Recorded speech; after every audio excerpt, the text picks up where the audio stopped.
Yadav studio Bhagwanpur.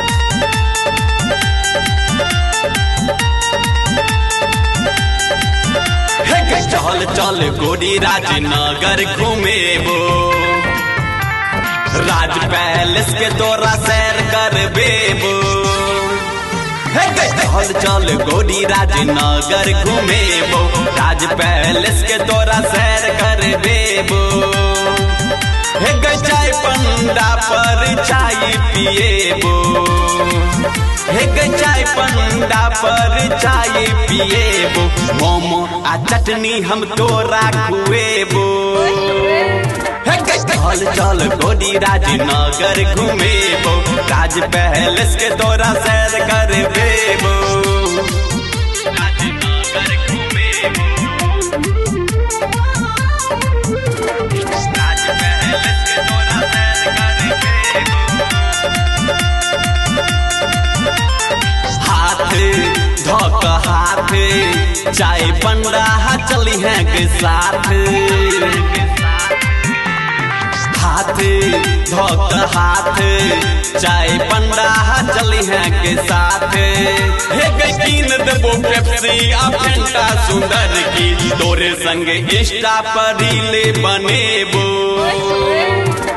चल चल गोरी राजनगर घूमेबो, राज पैलेस के तोरा सैर करबेबो।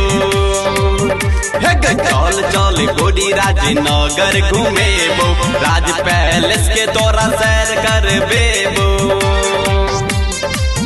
राजनगर घूमेबो, राज पैलेस के तोरा सैर करबेबो। चले हमरा साथ देखेबो के कोठी हाथ। चले हमरा साथ देखेबो के कोठी हाथ। काली कामाख्या के दर्शन तू करी है, 9 लखा महल हम तोरा देखेबो। चल चल गोरी राजनगर घूमेबो, राज पैलेस के तोरा सैर करबेबो। चल चल गोरी राजनगर घूमेबो, राज पैलेस के तोरा सैर करबेबो। राजनगर घूमेबो, राज पैलेस के तोरा सैर करबेबो। तोरो मन लगतो ऋषभ गिफ्ट जखन तोरा देतो। तोरो मन लगतो ऋषभ गिफ्ट जखन तोरा देतो।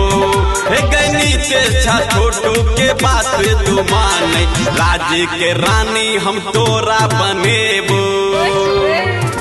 चल चल गोरी राजनगर घूमेबो, राज पैलेस के तोरा सैर करबेबो। चल चल गोरी राजनगर घूमेबो, राज पैलेस के तोरा सैर करबेबो।